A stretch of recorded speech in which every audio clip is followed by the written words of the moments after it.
हाँ तो मेरे प्यारे विद्यार्थियों नमस्कार।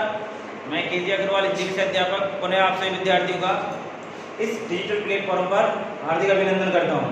आइए पुनः एक बार इस नई वीडियो से जुड़ करके हमारे व्याकरण के प्रकरण को आज अंतिम रूप देने का प्रयास करते हैं। जैसा कि आप सभी को पता है कि हम लोग संज्ञा और सर्वनाम दो व्याकरण के प्रकरणों को पढ़ रहे हैं, जिनमें संज्ञा हमारा कंप्लीट हो गया। सर्वनाम में भी कल हमने सर्वनाम का जो मुख्य प्रकार था पुरुषवाचक सर्वनाम, इस पुरुषवाचक सर्वनाम को मैंने आपको कल कंप्लीटली समझा दिया था।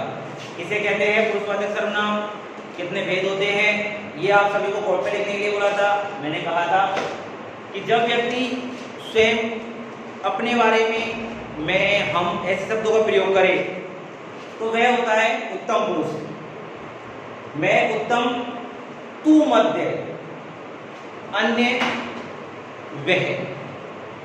मैं उत्तम, तू मध्य, वह अन्य। समझ में आया? जब अन्य व्यक्ति की बात की जाए तो अन्य पुरुष अर्थात यह, ये, वे, वो, वह। अगर मैं स्वयं की बात करूं तो उत्तम, और अगर मैं सामने वाले के व्यक्ति के बारे में बात करूं तो वह वैध, मध्यम। तो आइए स्टार्ट करते हैं अब हम हमारे नेक्स्ट सर्वनाम के प्रकारों को। सर्वनामों के प्रकारों को पढ़ने से पहले मेरे प्यारे विद्यार्थियों, मैं आप सभी विद्यार्थियों को एक बार पुरुषवाचक सर्वनाम के कुछ उदाहरण लिख के लाया हूं, उन उदाहरणों को समझाने जा रहा हूं। सबसे पहला है कि मैं फिल्म देखना चाहता हूं। मैं फिल्म देखना चाहता हूं। इसमें देखिए आप, यहाँ पर सर्वनाम शब्द कौन सा है पहले तो ये बताओ मुझे। तो यहाँ आपको दिखाई दे रहा है कि संज्ञा के स्थान पर मैं शब्द का प्रयोग किया है, क्योंकि संज्ञा आपको पता है व्यक्ति, वस्तु, जाति, स्थान, भाव आदि के नाम को कहते हैं। यहाँ पर काम नहीं किया है, यहाँ पर उसके स्थान पर किसी अन्य शब्द का प्रयोग किया है। तो यहाँ पर क्या है? मैं। अब मैं आपसे पूछना चाहता हूँ, जो मैं सर्वनाम है वह पुरुषवाचक के किस उदाहरण में है? बताओ आप। यस, ये उत्तम है, मध्यम है या अन्य है? बताओ आप सही विद्यार्थी। वेरी गुड, सही बताया होगा आप लोगों ने। कौन से में ये? उत्तम में है, क्योंकि मैं उत्तम। अब मैंने आपके सामने पहला उदाहरण जो रखा है ये आपको समझा दिया। नेक्स्ट मैं बात करूँ आप लोगों से दूसरे उदाहरण की। दूसरे उदाहरण बताया मेरे प्यारे विद्यार्थियों, तुम जब तक आए, तुम जब तक आए तब तक वह चला गया, तब तक वह चला गया। यहाँ पर मैंने आपके सामने प्रयोग किया है तुम शब्द का। तुम मतलब तुम सामने वाले के लिए। मैं उत्तम, तुम मध्यम, बाकी सब अन्य। मैं उत्तम, तुम मध्यम, बाकी सब अन्य। तो यहाँ पर तुम आ गया, तो तुम किसका है मेरे प्यारे विद्यार्थियों? वेरी गुड, मध्यम का। बात समझ में आई आपके?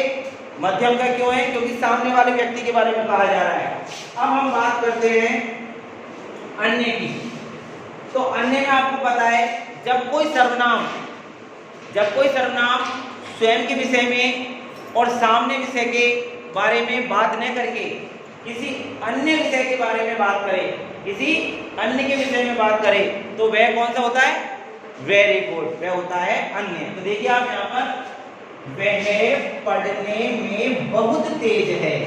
जैसे कि मैंने आप सभी विद्यार्थियों के लिए शब्द का प्रयोग किया है कि वह पढ़ने में बहुत तेज है।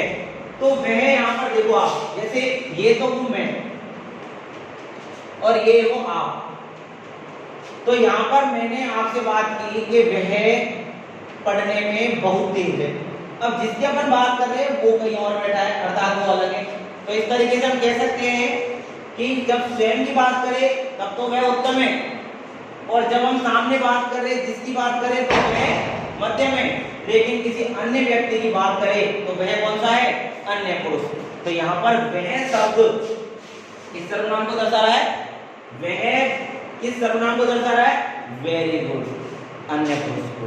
समझ में आया? अब सुनो, अब आप लोगों को कैसे बताना है, जब कोई सर्वनाम किसी संज्ञा के स्थान पर तो प्रयोग हो, लेकिन वह अगर स्वयं के बारे में बताए तो वह उत्तम पुरुष कहलाता है। अगर सामने वाले के विषय में बताए तो वह मध्यम पुरुष कहलाता है। और अगर किसी अन्य की बात करे तो वह अन्य पुरुष कहलाता है। That's it. ओके, आप सभी को इसकी परिभाषा, इसके उदाहरण सहित एक पीडीएफ मिल जाएगी जिसे आप अपनी कॉपी में नोट डाउन करोगे और तरीके से लिखोगे। यस, मैं अपने, यहाँ पर कपड़े लिखना भूल गया, मैं अपने कपड़े स्वयं धो लूंगा। मैं अपने कपड़े स्वयं धो लूंगा। देखो, एक मैंने सर्वनाम का प्रकार बताया था, पुरुषवाचक के बाद एक निजवाचक।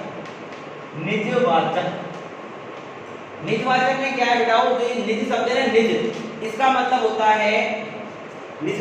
है स्वयं, सेल्फ, स्वयं। जब हम कोई कार्य स्वयं करते हैं किसी वाक्य में, तो वह कार्य हमारे द्वारा जब किया जाता है तो उस कार्य में जिस शब्द का प्रयोग किया जाता है वह सर्वनाम तो होता है, क्योंकि संज्ञा के स्थान पर प्रयोग किया, लेकिन वह कौन सा सर्वनाम होता है? निजवाचक। निज का मतलब होता है स्वयं। निज का मतलब क्या होता है? स्वयं। जैसे यहाँ पर मैंने कहा आपसे, मैं अपना खाना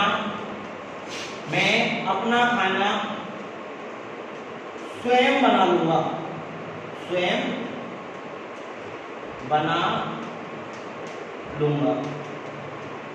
यस, मैं अपना खाना स्वयं बना लूंगा। तो यहाँ पर मैं, तो आपको पता ही है मैं कौन सा सर्वनाम है? उत्तम पुरुष, इसको तो आप जानते ही हो।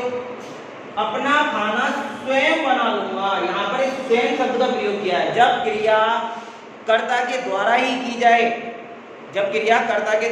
जाए और उसमें इस प्रकार से निजवाचक शब्दों का प्रयोग किया जाए तो वह निजवाचक सर्वनाम कहलाता है। नेक्स्ट देखिए, अब यहाँ पर आप लोगों के सामने मैंने निजवाचक सर्वनाम का उदाहरण दिया था। अब नेक्स्ट बात करता हूं मैं आपसे निश्चयवाचक सर्वनाम की। किसकी बात कर रहा हूं मेरे प्यारे विद्यार्थियों? निश्चयवाचक सर्वनाम। अब निश्चयवाचक सर्वनाम क्या होता है? जब संज्ञा के स्थान पर आने वाला शब्द अर्थात सर्वनाम किसी वस्तु, व्यक्ति, जाति, स्थान आदि की निश्चितता को दर्शाता है। किसको दर्शाता है?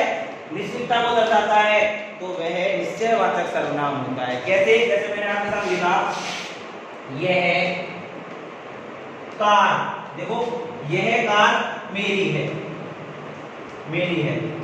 अब यहाँ पर ये देखो, यह शब्द का प्रयोग किया है।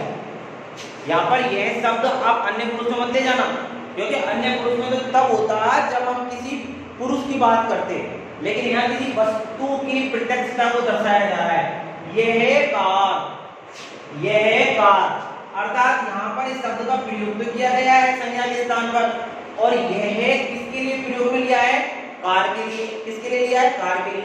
अब यहाँ पर यह जो शब्द है, यह इस कार की निश्चितता को दर्शा रहा है। जैसे यहाँ 25 कार खड़ी है मेरे सामने, अब मुझे मेरी कार में जाना है, तो मैं क्या बोलूंगा? यह कार मेरी है। तो कार में निश्चितता अर्थात फिक्स, अर्थात बिल्कुल जो कार मेरी है, जो कार स्वयं की है, मैं उसी कार को यह कार बोलूंगा।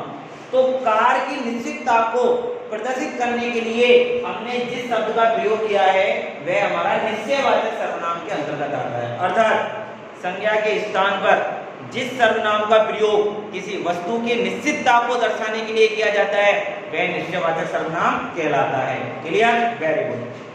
नेक्स्ट सुनिए, अब आज हम सर्वनाम टॉपिक को फ्री करेंगे, 1-8 मिनट आपका ज्यादा ले सकता हूं। Yes, number 4। अब 4 में बात करूं मैं आपसे अनिश्चयवाचक। यस, अनिश्चयवाचक क्या होता है? जब संज्ञा के स्थान पर किसी सर्वनाम का प्रयोग किसी वस्तु, व्यक्ति, जाति के अनिश्चितता का बोध कराए। किसका बोध कराए? अनिश्चितता का। जैसे देखो, आपके लिए मैं बहुत ही सुंदर उदाहरण लेके आया हूं। कोई आ रहा है, मैंने क्या कहा? कोई आ रहा है। अब यहाँ पे देखो, यहाँ पर ये कोई शब्द किसको दर्शाता है? वेरी गुड, यह कोई शब्द सर्वनाम को दर्शा रहा है। अब यहाँ पर आपको निश्चित पता है कि कौन आ रहा है। मैंने कहा कोई आ रहा है। अब कोई टीचर भी आ सकता है, कोई बच्चा भी आ सकता है, कोई बाहर का व्यक्ति भी आ सकता है, कबूतर भी आ सकता है, कोई भी आ सकता है। तो कोई यहाँ पर अनिश्चित है। तो जब किसी संज्ञा के स्थान पर अनिश्चित सर्वनाम का अनिश्चित समझाने वाले शब्द का प्रयोग किया जाता है तो वह कौन सा सर्वनाम कहलाता है? अनिश्चयवाचक सर्वनाम कहलाता है। नेक्स्ट देखो मेरे प्यारे विद्यार्थियों, सेकंड लास्ट पांचवा देखो, अब हमारा लेते हैं हम प्रश्नवाचक। यस, प्रश्नवाचक में क्या होता है? जब संज्ञा के स्थान पर आने वाला सर्वनाम शब्द किसी व्यक्ति, वस्तु, जाति, भाव आदि के प्रश्नात्मक स्थिति का बोध कराता हो। अब प्रश्नात्मक स्थिति क्या होती है? जैसे हमने कहा, अभी मैं आपके सामने उदाहरण लेके आया हूं, उसको पेश करता हूं। देखो तो कौन आया है, देखो तो कौन आया है। अब देखो यहां पर भी मैंने आपके सामने कौन शब्द का प्रयोग किया है, यहां पर भी किसका प्रयोग किया है? कौन शब्द का। अब ऊपर मैंने आपके सामने प्रयोग किया था कोई शब्द का। अब यहाँ पर जो कौन शब्द है उसमें क्या है कि अपने सामने कोई व्यक्ति है उसका परिचय करा रहे, देखो बेटा कौन आया। जैसे घर पे आपके मामा जी आए तो मामा जी को लेकर के आपकी मम्मी सरप्राइज रखती है आपके सामने, तो मामा जी को ऊपर वाले कमरे में बिठा दिया। आप स्कूल से आए और आकर बोला बेटा देख तो सही कौन आया है, तो आप सरप्राइज कौन आया है, तो आपको फिर ऊपर कमरे में भेज देते। तो ऊपर कमरे में कौन मिलते? मामा जी। तो आप खुश हो जाते, अरे मामा जी आए हैं। तो इस तरीके से हमने देखा कि यहाँ पर जब इस प्रकार का यह कौन शब्द आता है, यहाँ पर जब इस प्रकार का यह कौन शब्द आता है, हाँ यहाँ पर जब इस प्रकार का कौन शब्द आता है तो हम लोगों को ध्यान रखना है कि यह प्रश्नवाचक भी हो सकता है। लेकिन अब जो मैं आपको बता रहा हूं यह उदाहरण आप लोगों का प्रश्नवाचक का उदाहरण रहेगा। यह जो आपको समझा है ना, देखो तो यह कौन है, देखो तो कौन है, इसको आप लोग अर्थ की दृष्टि से दो रूपों में ले सकते हो। देखो तो कौन आया है और यहां पर मैंने बोल दिया देखो तो कौन आया है। तो आप लोगों ने एक में तो किया प्रश्न और एक में आपने क्या दिया था अभी सरप्राइज वाला। तो यहां पर आपका जो अर्थ छिपा हुआ है वह आपका इसके अंतर्गत नहीं आएगा, वह आपका इसके अंतर्गत नहीं आएगा।